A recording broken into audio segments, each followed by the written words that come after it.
Pirate life is often imagined as a whirlwind of sword fights, roaring seas, and hidden treasure, but much less glamorous is the question of how these sailors actually survived day to day, especially when it came to sleeping in the harsh, cold conditions of the open ocean.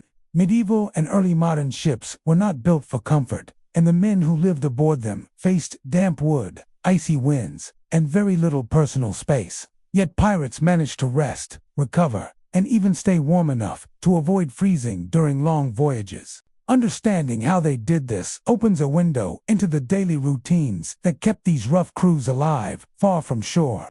Tonight we take a slow and steady journey into the quieter side of pirate life, exploring how these sea rovers slept aboard their creaking ships and how they coped with the cold in an age long before modern heating or insulated cabins.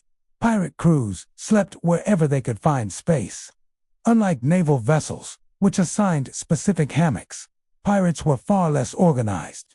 Most pirates slept on the gun deck, the lowest space that wasn't used for cargo. It was dark, cramped, and often soaked with seawater that seeped between the hull planks. The ceiling was so low that tall men could not stand upright. Even so, this sheltered deck kept them out of the wind, spray, and frigid night air.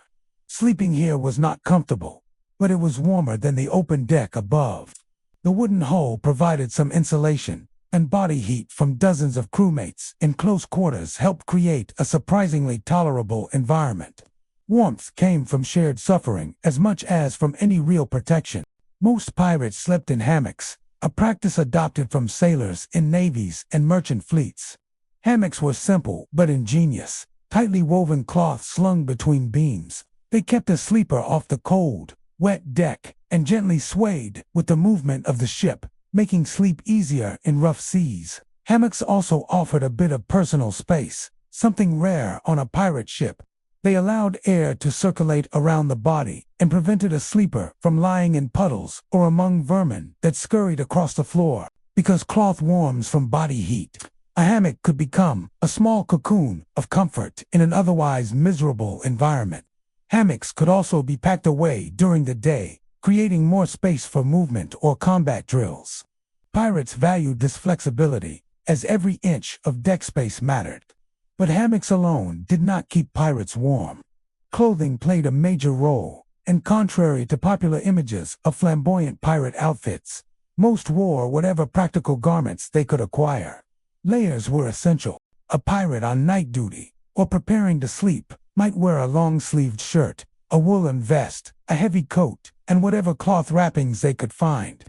Wool was especially treasured because it retained warmth even when damp. Scarves or makeshift hoods protected the face, and thick socks or foot wrappings guarded against the cold, seeping up through the ship's timbers. Pirates often stole clothing from captured vessels, especially naval ships, because military garments tended to be sturdier and warmer. These layers became the pirates' closest allies against the night chill that swept across the waves. When the weather grew particularly bitter, pirates relied on routine and ingenuity rather than technology. One simple technique was to sleep in shifts. Pirate crews, like all sailors, operated on watches. Half the crew slept while the other half worked, keeping the vessel moving and the lookout alert. Because the ship stayed active around the clock, the lower decks rarely grew silent. The noise of footsteps, voices, and movement created a constant vibration that generated a little warmth. In the tight quarters, a dozen or more sleeping bodies radiated heat like a primitive furnace. Though the air often felt stale or damp, it was warmer than the open sky above, where temperatures plunged sharply at night.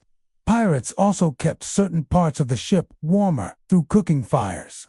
Though open flames were dangerous aboard wooden ships, controlled cooking areas, often brick-lined, or metal were used for preparing meals.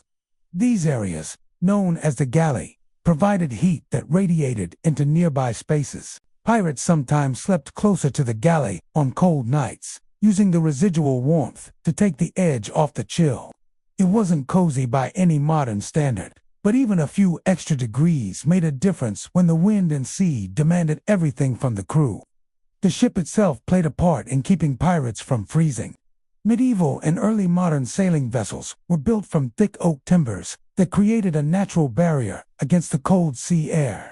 Although the wood absorbed moisture and became clammy, it also blocked wind that would otherwise pierce the bones of sleeping sailors. The ship's shape, with its deep belly and narrow upper decks, allowed warm air to settle low inside the hole where the men slept. This design did not eliminate the cold, but it created pockets where body heat lingered. Pirates learned to cluster their hammocks to take advantage of these warmer spots, gathering near the center of the deck and avoiding the outer edges where drafts snuck through seams in the planks. Another essential factor was constant physical exertion. Life aboard a pirate ship was physically demanding. Climbing, rigging, hauling sails, lifting cargo, and performing maintenance meant that pirates remained active for most of the day.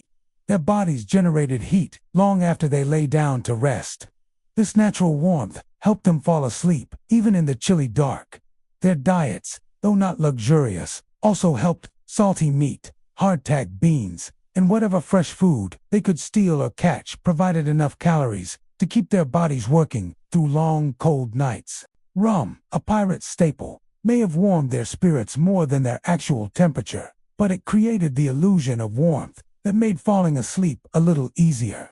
Pirates also developed a certain toughness.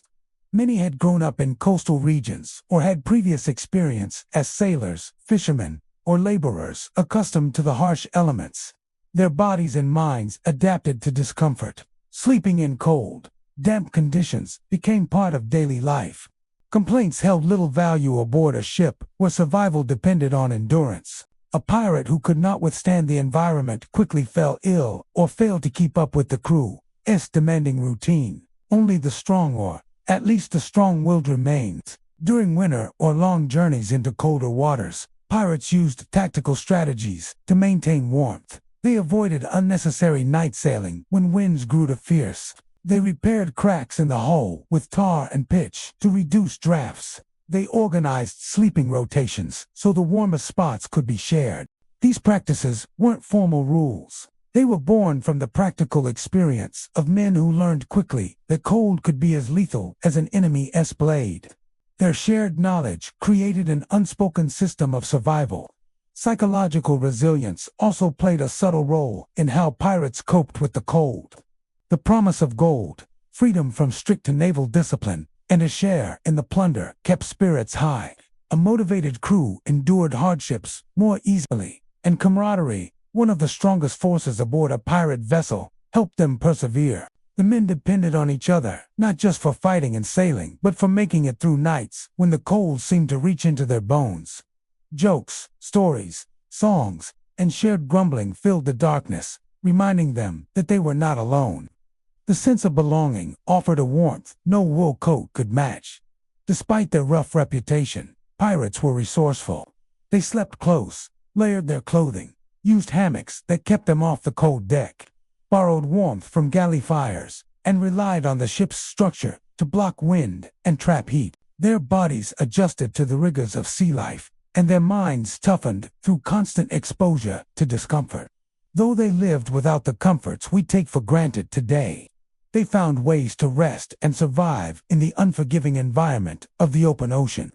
In the end, pirates endured freezing nights, not because their ships were warm, but because they adapted. Their methods, simple, practical, and communal, allowed them to sleep enough to sleep, enough to sail, fight, and chase their dreams across the waves. And while we often remember pirates for their daring exploits, it is perhaps their resilience in the quiet, shivering hours of night that tells us the most about their lives. Through the creak of timbers, the whisper of the sea outside the hull, and the soft sway of hammocks in the dark, pirates found their rest. And in that rest, they found the strength to face another day upon the boundless, unpredictable ocean.